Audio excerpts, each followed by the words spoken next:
Hello friend, good morning. Mughal lifestyle ব্লগে তোমাদের welcome আর অনেক অনেক ভালোবাসা। আশা করি তোমরাও ভালো আছো আর আমিও বেশ ভালো আছি। তো আজকের দিনটা হলো বৃহস্পতিবার আর এখন বাজে সকাল 7টা। এখন থেকে তোমাদেরকে সাথে নিয়ে আমি আমার ব্লগটা স্টার্ট করলাম। তো এখন দেখতেই পাচ্ছ আমি দরজাগুলো খুলে নিলাম ঘুম থেকে উঠে। আর তারপর তোমার ঠাকুর আছে আমার মা দুর্গা, একদম সোজাসুজি বাড়ির মন্দির, সেই জন্য সেখানে প্রণাম করে নিই আর একটু দূরে জল দিয়ে দিই, ব্যাস। আর তারপর বাসি কাপড়টা প্রথম কাজ হলো ছেড়ে নেওয়া, আর ওয়াশরুমে যা যা কাজ থাকে সেগুলো করে নিলাম।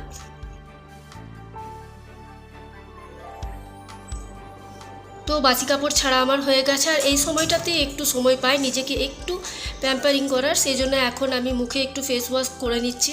শীতকালে খুব একটা আমি সকালবেলায় ফেস ওয়াশ ইউজ করি না, গরমকালে করতেই হয় যেহেতু আমার অয়েলি স্কিন, তার জন্যে। তো এখন ভালোভাবে মুখটা তোমার ফেস ওয়াশ দিয়ে ওয়াশ করে ধুয়ে নেব আর তারপর একটা সানস্ক্রিন লাগিয়ে নেব।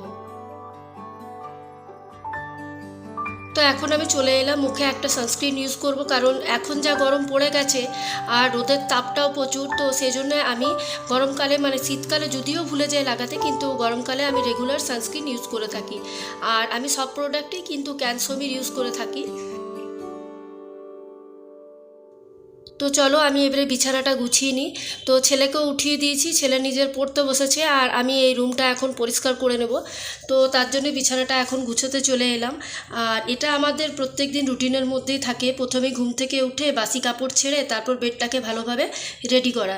আর আজকে ভেবেছিলাম যে বালিশের কভারগুলো চেঞ্জ করব, কিন্তু যাই হোক সময় অনেকটা হয়ে যাওয়ার কারণে আর আজকে কভারগুলো চেঞ্জ করলাম না, কালকে আবার সেগুলো চেঞ্জ করে নেব। তো এখন আমি বালিশগুলো ভালোভাবে গুছিয়ে রেখে নিচ্ছি।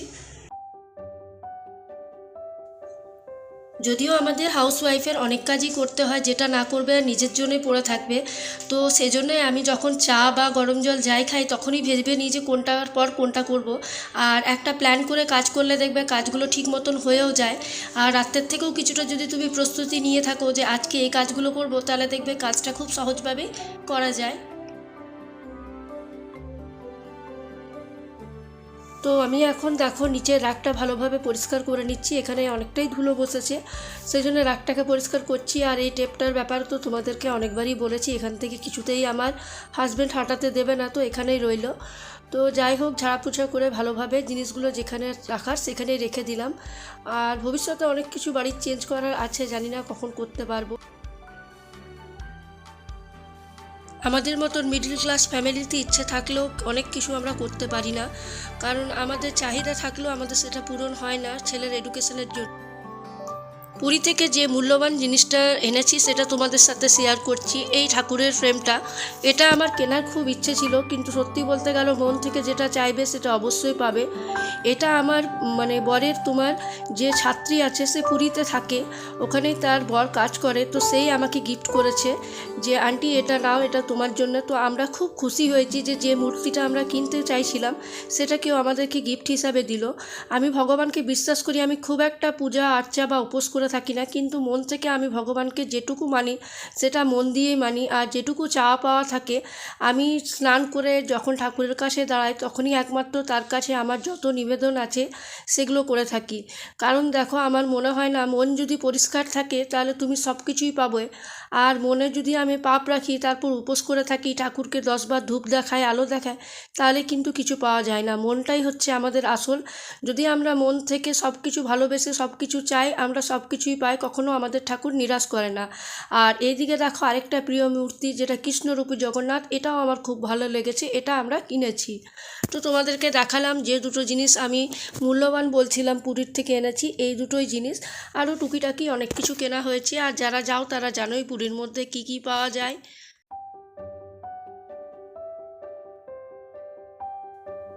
তো আজকে আমি ডিভান্ডের এই একটা সাইড পরিষ্কার করে নিচ্ছি, এই সাইডটাতে আমি যত বাসন বোতল তারপর তোমার ব্যাগ আর এগুলো রেখে থাকি, কারণ এগুলো যখন আমার ইউজ হয় তখন এগুলো ব্যবহার করি। তো পুরী যাবার আগে এই জিনিসগুলো তোমার আমার বের করা হয়েছিল, নিয়ে পুরো জায়গাটা তোমার ঘেটে গেছে, সেই জন্য এখন ভালোভাবে আবার গুছিয়ে বাগিয়ে জিনিসগুলোকে তুলে রাখছি।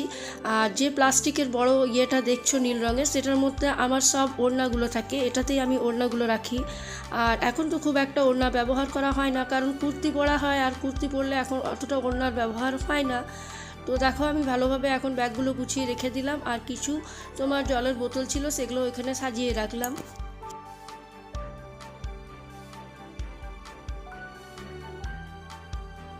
তো এখন তোমাদেরকে দেখায় আমার ছেলের ওয়ার্ড্রপের অবস্থা।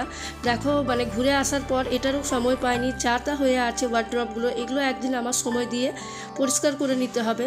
আর দেখো যে ননদ আমার বাঁকুড়ার থেকে এসেছিলো সে তোমার আলু নিয়ে এসছে, কুমড়ো নিয়ে এসছে, ইঁচড় নিয়ে এসছে, তারপর খসটা যেটা বলে সেটা নিয়ে এসছে।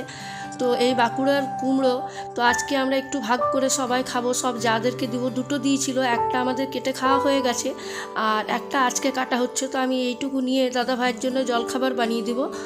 আর এইদিকে দেখো আমি সজনে ডাঁটা আজকে করব, ওটাও একটা দাদা পাশের বাড়ি দিয়ে গেল, তার গাছে হয়েছে বলে।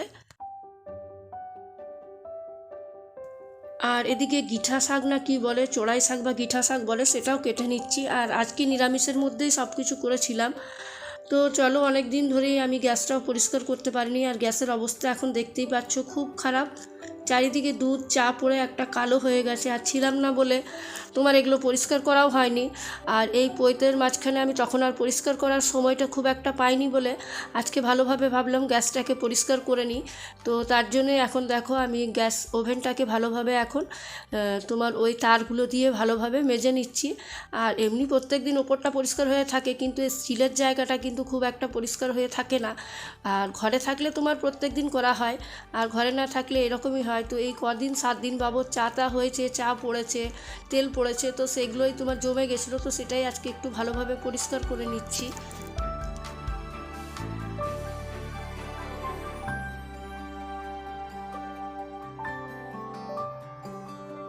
তো যা যা রান্না করব তোমাদের সাথে একটু শেয়ার করে নিই। এদিকে দেখো পাঁচমিশালি কুমড়ো দিয়ে তরকারি, ভেন্ডি পোস্ত, শাক ভাজা, আর ডাঁটা আলু দিয়ে চচ্চড়ি, মানে পোস্তই হোক বা সর্ষে হোক যে কোনো একটা জিনিস দিয়ে করব।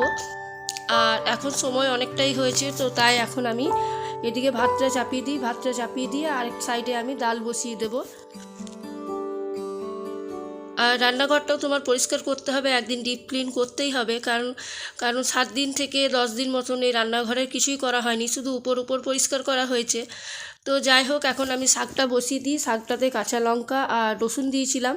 আর আমাদের বাড়িতে শাকটা প্রায় দিনই হয়ে থাকে, শাক পেলেই আমি শাক নিয়ে আসি। শাকটা আমার হাজব্যান্ড ছেলে দুজনেই খেতে খুব ভালোবাসে, তার জন্যই শাকটা আমাদের হয়েই থাকে। আমি শাকের মধ্যে শুধু পালং শাকটাই খেতে ভালোবাসি না, বাকি সব কিছু শাকই খেয়ে থাকি।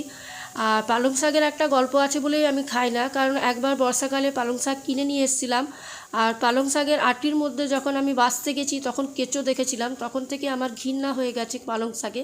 সেজন্য এখন আর আমি একদমই পালং শাকটা খাই না। তো মোটামুটি আমার সব রান্নাই কমপ্লিট হয়ে গেছে। আর একটা গামলা দেখতে পাচ্ছ, ওটা পুরীর থেকে নিয়ে এসেছি ঢাকা দেওয়া দুধ গরম করার জন্য। আর এদিকে দিদি বাসনগুলো ধুয়ে দিয়ে গেছে, সেগুলো এখন র্যাকে ভালোভাবে সাজিয়ে রেখে নিচ্ছি। তো তোমার মনে অনেক কিছু ইচ্ছা থাকে পুরী থেকে নিয়ে আসার জন্য, কিন্তু লাগেজ অনেকটাই বেশি হয়ে যায় বলে আর নিয়ে আসা যায় না। তো যাই হোক, আজকের ভিডিওটা এখানেই শেষ করছি। কালকে আবার একটা নিউ ব্লগ নিয়ে তোমাদের সাথে দেখা হবে। আজকের মতন এইটুকুই, টাটা।